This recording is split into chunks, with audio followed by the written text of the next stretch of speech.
سنين كده او 6 سنين، كان لسه بقى لي 4 5 سنين شغال في الديجيتال ماركتنج، وكنت لسه سايب شغل فول تايم وبدور على شغل جديد. فحد من صحابي اداني ريكومنديشن، قال لي في واحد كان شغال في الخليج وراجع مصر، عايز يعمل شركه جامده قوي، فمحتاج يجيب تيم ماركتنج كامل جوه الشركه.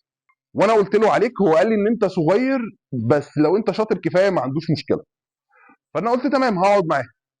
فقبل ما اقعد معاه خدنا فون كول، انت ايه شغال فين، اشتغلت ايه قبل كده، طيب انت اصلا خريج ايه، واتناقش معايا في كام حاجه وحكى لي عن الشركه وقعدنا نقول افكار رايحه جايه.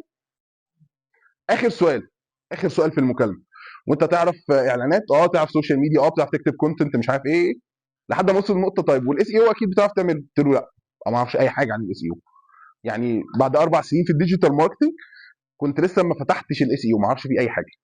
قال لي طيب اوكي تمام خلينا نظبط كده ونتقابل، ما كلمنيش تاني.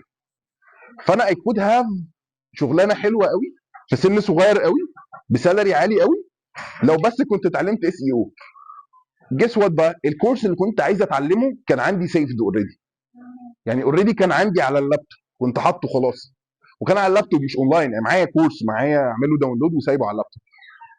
فالشاهد ايه، التعلم هو الطريق الاساسي انك تاخد اوبورتيونيتيز احسن وتجرو فيها.